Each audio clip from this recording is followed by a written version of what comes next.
Good morning, everyone. I hope that you are feeling well.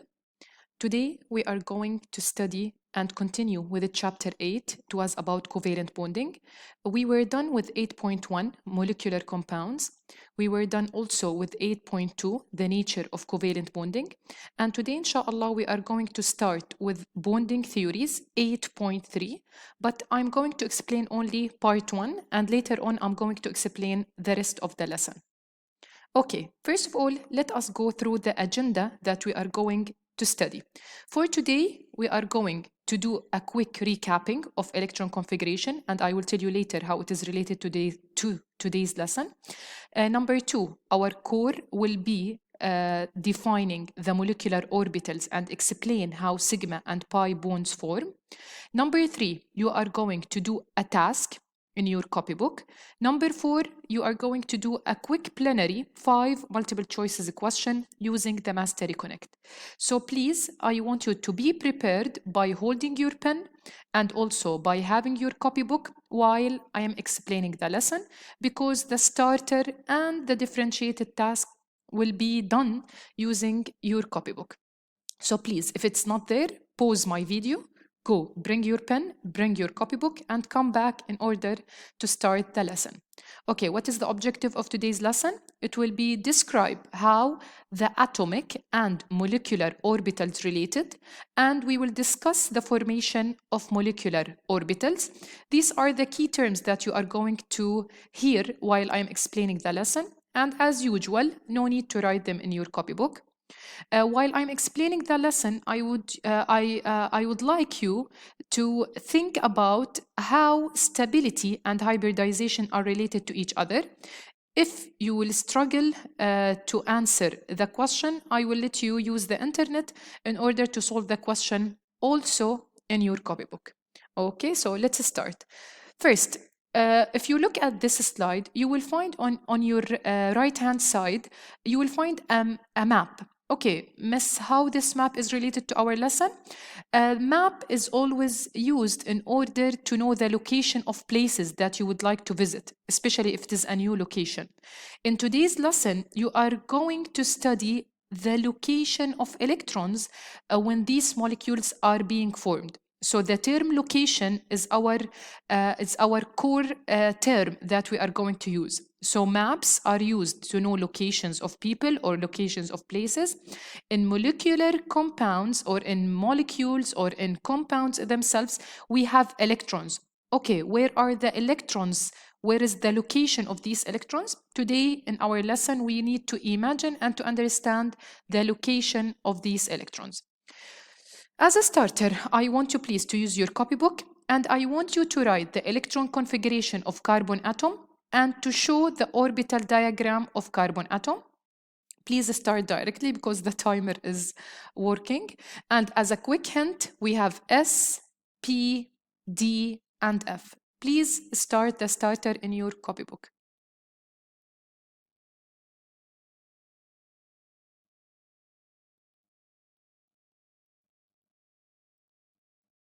A quick reminder also, carbon atom, the atomic number of carbon is 6. So you have 6 electrons. So please distribute the 6 electrons in S, P, D, and F. Maybe you will use only S and P. These are hints. These are hints. S, P, D, and F. S has 2. Okay, 5, 4, 3, 2, and 1. Okay, time's up. Now I will show you the answer of the question. Please tick if the answer is correct. As usual, what do we do if the answer is correct? We tick it with a smiley face. If the answer is wrong, we fix it directly. So if your answer is 1s2, 2s2, 2p2, so please tick with a smiley face. If not, small x and fix whatever mistake you have. The orbital diagram of what you have done. For s orbital, we also We always draw one box with one arrow pointing up, one arrow pointing down. This S will have also one box with two electrons, one arrow pointing up, one arrow pointing down. The p orbital has three boxes, as what we remember. In this p orbital, we have two electrons, so we will draw them as two arrows pointing up. Here, I want you please to focus that this p orbital, in order to have a full p orbital, we need 6 electrons, so it should be 2p6. But in this case, we have only 2 electrons, right? So how many electrons are left in order to make the p orbital stable? You will say 6 minus 2, it will equal 4. So in order to have a stable p orbital, I need 4 electrons to be added to these boxes. Okay, miss, we know this information, but how it is related to today's lesson? P orbital has a shape, a certain shape, which is the dumbbell, and the S orbital has another shape, which is a sphere. This sphere will combine with this p orbital in order to form something new, which is called the molecular orbital. Okay, I will explain it more. If I look at this example, we have carbon atom, and we have hydrogen atom.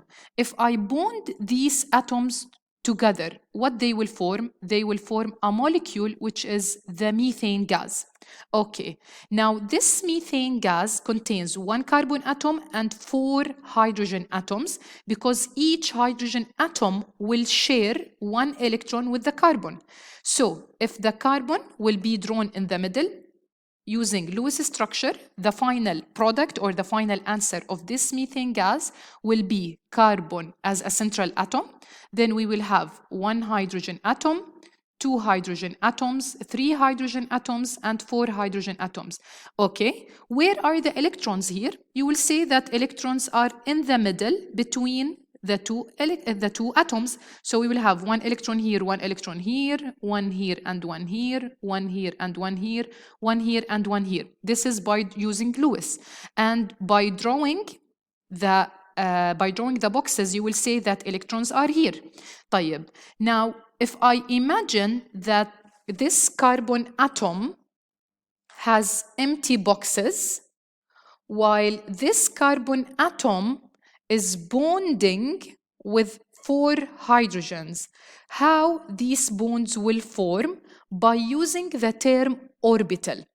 Orbitals are as the following. We have the s orbital with a sphere, p orbital with dumbbell, we have the d orbital, and we have the f orbital. Orbitals, as we know earlier, it is a space around the nucleus where electrons are found. So if I want to merge s orbital with p orbital in order to form a bond between carbon and hydrogen, carbon will have a p orbital because the empty boxes in carbon was the p orbital, and hydrogen will have s orbital empty because hydrogen has only 1 electron. So if carbon, here again as a reminder, hydrogen has only 1 electron.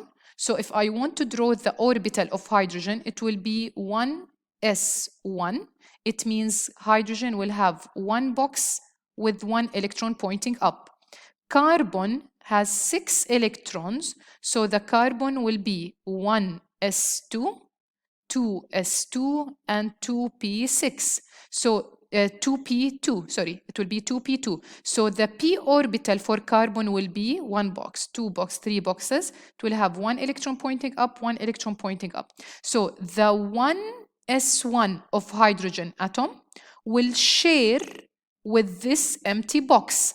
So the s orbital of hydrogen atom will share and bond with the p orbital of carbon atom.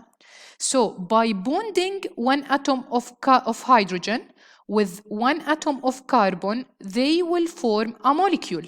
At the same time, when we bond 1 orbital of s with 1 orbital of p, they will form something called molecular orbital. Okay, forming this molecular orbital will form 2 new bonds. One bond will be called sigma bond, and the other one will be called pi bond. What is the difference between them? Sigma bond, it will have a special symbol, which is a Greek letter called sigma. It looks like number 6, but in a horizontal way. And the pi bond will have a symbol, Greek letter, which is the same symbol that you are using in math. I'm aware that you are using this symbol in math. The sigma bond, we will always see sigma bond when we form a single bond, a double bond, and a triple bond.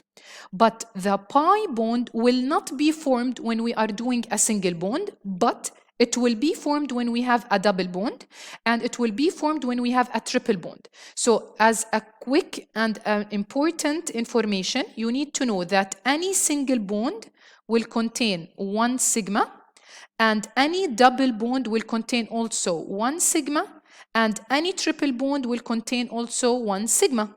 But if I have a pi bond, in the double bond, in any double bond, we will have one sigma. At the same time, we will have one pi. But if I have a triple bond, I will have one sigma and I will have two pi bond. Please remember this information and I will ask you later about it. Okay, let us see how sigma bond is formed when we have a single bond. If you have the s orbital, and s orbital has a spherical shape, with another s orbital with another spherical shape, together they will bond from this side. We will call it end to end side. So they will form a new shape, which is called an oval shape. So if I have hydrogen atom bonded with a hydrogen atom, together they will form hydrogen molecule, H2 molecule. In the middle of the H2 molecule, we will have a shared single bond. This shared single bond represents a sigma bond, which means that they combine together to form a symmetrical bond, which is called sigma, around the x-axis. Okay, I will show you another two examples where we can form a sigma bond. Please draw with me in your copybook.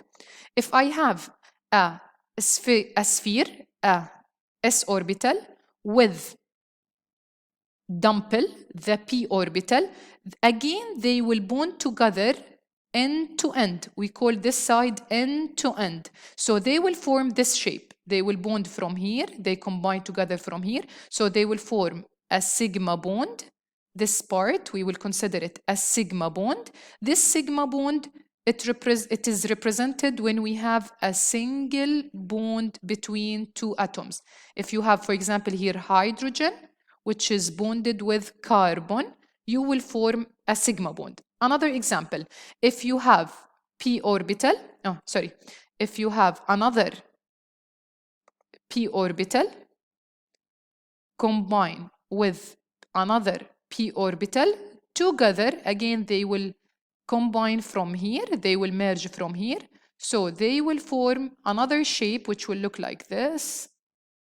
So again here in the middle you will form a sigma bond. So for example, if you have carbon atom bonded with another carbon atom, they will form together a single bond in the middle between them. This single bond will be represented by a sigma bond. Okay, Miss, what about a pi bond? You talked about pi bond. The pi bond, it is a p orbital with another p orbital, but this time these two p orbital will not bond with each other end to end, but they will bond with each other side to side. So if you look at them, they are bonded together side to side in order to form the pi bond. This pi bond, we can find it in double bonds. So in double bond, we have one pi, and also we can find it in the triple bond where we will have two pi's. So, okay guys, after that, I want you please to solve these questions in your copybook. Student number 1, I need you to explain how sigma bond can form. Student number 2, I need you to compare between sigma and pi bonds. Student number 3, I want you to draw the formation of sigma. And student number 4, I want you to tell me how many sigma and pi bonds are there in a single and in the double bond. You can use the video that I already shared with you. You can use the internet, you can use the slides in order to solve these questions, but please, I need the answers in your copybook. At the end, I need you please to visit Mastery Connect website, take the code which is related to your class, do read these questions and answer them. And I hope that everything is clear. If you have any questions or any doubt, please contact me and send me an email.